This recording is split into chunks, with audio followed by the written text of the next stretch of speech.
Tawag, tira. Tawag, tira.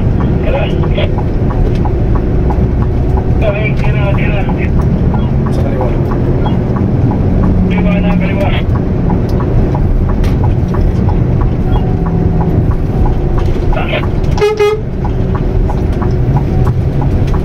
Sige.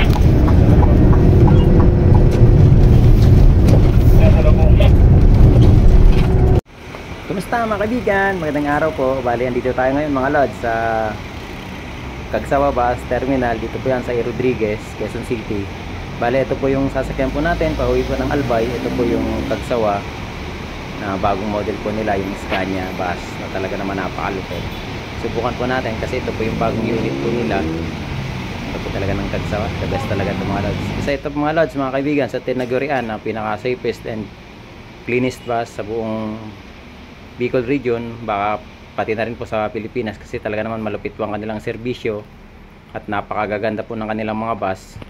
Pag-akyat po natin, pagpasok makikita nyo na po yung talagang napaka-elegante ng loob ng bus. Mayroon pa po siyang charging port, hindi na tayo maangaba na malobat. Ito naman po mga kaibigan yung unahan ng bus, yung dashboard po ng driver. Napakaganda talaga, napakalinis, pati po yung driver nito napaka-forma, malinis rin po tingnan.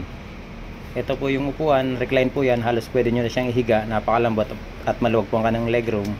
Ito mga lods, yung lagayin po ng gamit, talaga na para kayo nasa eroplano kasi meron po yan na takip. Ito naman mga kaibigan, ang kanilang CR, mabango at malinis, ang lupet ng Scania talaga ng Cagsawa. The best talagang serbisyo ng Cagsawa mga lods, mga kaibigan, talagang kung gusto nyo ng komportable at malinis na biyahe, ligtas na biyahe, dito na po kayo sumakay sa Cagsawa. Talaga isa po ito sa pinaka the best na bus company sa Bicol. Pero mga kaibigan, hindi po ako endorser ng Cagsawa. Talaga naman gusto ko lang po itong sakyan.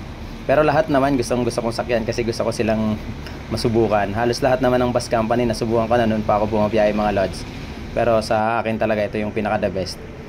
Ito mga lods, mga kaibigan, andito na po kami ngayon sa may Araneta Avenue. Bali, pupunta pa po kaming PITX. Pero ang sabi ng driver, dadaan daw po kami rito sa Skyway kasi mas maganda at mas walang traffic kaysa po mag-Espanya, mag-Quiapo kami hanggang sa may Roas Boulevard.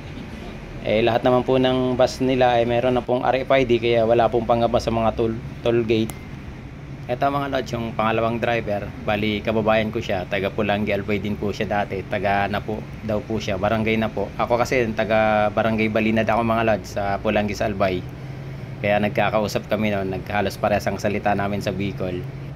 Sobrang komportable talaga mga kaibigan na sumakay dito sa Cagsawa kasi napakalamig pa ng aircon lalo ngayong mainit ang panahon at napakalakas po ng kanyang wifi. Bali may free wifi po siya, napakalakas mga lods kahit marami kami nakakonect.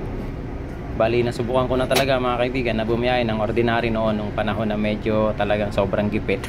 Talagang nagtitipid kaya nag-ordinary ako, pero hindi naman lahat na gipit nag-ordinary. Yung iba kasi mas gusto nila ron kaysa sa aircon kasi mas nahihilo sila sa aircon. Pero ako syempre ganito na napakainit, napakasarap mag aircon, tapos ganito pa yung bus na napakaganda, napakalinis at napakalamig pa ng aircon, napakabago pa.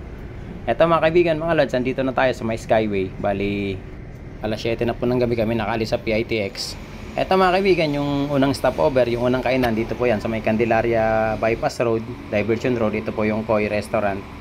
Ito mga lods, yung sa kaliwa yung sinakyan namin na Scania, tapos itong kanan yung Higer. Bali sabay din po silang halos umalis kanina doon po sa Cubao ay sa E-Road kasi yung isang bus na Higer duman po siya sa Arcovia at Alabang. Ito mga lods mga kaibigan, yung CR po ng pintuan po ng CR ng Scania bus, napakaganda talaga ng bus na ito mga lods. Bali dalawang pintuan niya, meron po sa gitna at meron po sa unahan, kaya talaga hindi kayo mahirapan na lalabas at na bababa kasi dalawa po yung pintuan. Bali sakay na po tayo ulit mga lods mga kaibigan kasi babiyahe na po tayo ulit, baka maiwan pa tayo yari. Eto nga po pala mga lods, base sa nakausap kong driver kanina, yung kababayan ko, bali ang Cagsawa bus mayroon lamang po siyang 20 units. Talagang hindi na po siya nagdadagdag kasi wala naman po siyang day trip. Bali night trip po talagang biyahe nito kasi mas magastos daw po yung day trip. At talaga naman na alam naman natin na napaka-traffic dito sa atin sa Pilipinas, kaya masarap talaga yung bumiyahe ng gabi. At isa pa mga lods mga kaibigan, yung kanilang mga bus, bali hindi po siya nagtatagal ng ilang taon. Bali hanggang 10 years lang po siya. nagpapalit na po siya ng bago. Kaya wala tayong nakikita kami na nasisiraan ng Kagsawa bus sa mga daan, kasi talagang halos well maintained at hindi nagtatagal ang kanilang bus. Mga 10 years, bali pinapalitan na po nila, binibenta na po nila sa ibang mga bus company, katulad po yung mga lokal na bumabiyahe sa amin sa Bicol at ibang mga bumabiyahe rin po ng Maynila. Bali binibili po nila yon. Tawag, tira. Tawag, tira.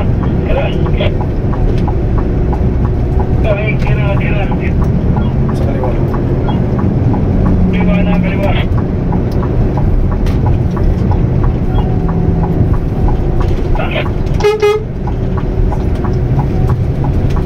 Sige na.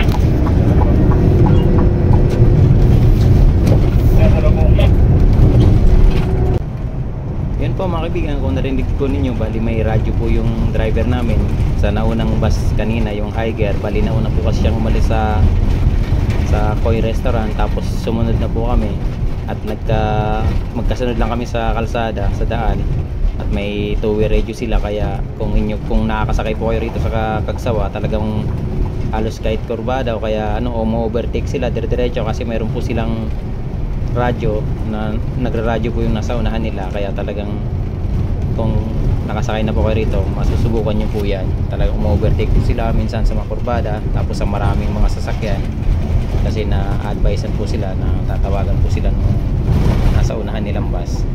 Kaya minsan talagang makikita nyo, minsan tatlo yan nakagsawa, magkakasunod po yan dahil may mga nag-uusap po sila sa kanilang mga radyo. Ito mga kaibigan, bali talaga napaka-komportable bumiyahe dito sa bagong Scania bus ng Kagsawa. Napakalambot ng upuan, maluwag po ang kanyang legroom, di po kayo mangangalay sa mahabang biyahe.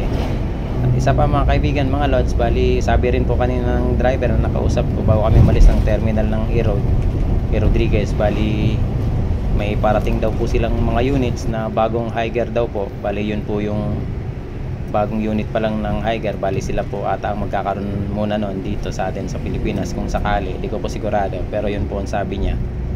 Bali papalitan na naman yung mga 10 years ng mga bus nila. Ang lupit talaga ng Kagsawa.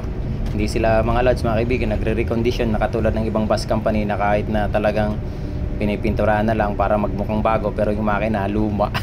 Maraming ganyan mga lods sa bus company rito sa atin. Kaya talagang kala mo bagong bago, pero yun pala yung pintura lang, yung loob lang, pero yung makina hindi. Kaya talagang medyo hindi siya ganun kagandahan. Pero syempre di naman natin sila masisi. Alam naman natin na napakahirap ng buhay ngayon sa Pilipinas, kahit sa buong mundo. Kaya talagang gumagawa ng paraan tayong mga Pilipino, lalo na yung mga businessman. Basta importante maganda po yung serbisyo. Pero ito kasi mga lods mga kaibigan, yung Kagsawa, hindi po nila pinapaabot ng mahigit 10 taon ng kanilang mga bus. Kaya talagang napaka-safety po ng kanilang mga bus. Eto mga kaibigan, mga lods, andito na tayo sa pangalawang stopover. Dito po yan sa may Libmanan sa Camarines Sur. Okay naman mga kaibigan, mga lods, yung kinakainan ng hinihintuan po ng Kagsawa. Pero mga kaibigan, mga lods, di ko lang talaga maintindihan kung bakit napakamahal ng mga pagkain sa mga hinihintuan po ng mga bus. Masyadong overpriced ang mga presyo po nila. Tapos yung CR 10 piso pa, naku po, dapat kasama rin sa servisyo nila, kasi doon na po tayo huminto, doon na tayo kumain sa mamahal nilang pagkain. Eto na mga kaibigan, nandito na tayo sa ang pinakamamahal na bayan ng Pulangi. Kung inyong nakikita, ito yung lagi kong binablog, yung pinaka straight na daan. Ayun o, si Daragang Magayon, welcome na po tayo. Talaga nagpakita po siya ng sobra. Sobrang komportable, sobrang ganda po ng biyahe namin. Dito po yan sa bagong bus ng Kagsawa, yung Scania bus na unit po nila.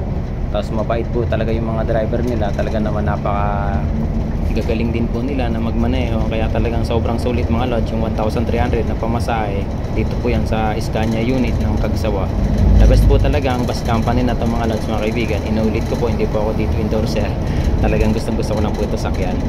Pero susubukan naman po natin yung iba pang mga bus company. Yun lamang po mga kaibigan, mga lods. Maraming salamat po sa panonood. Ingat po kayo palagi. God bless po. Salamat.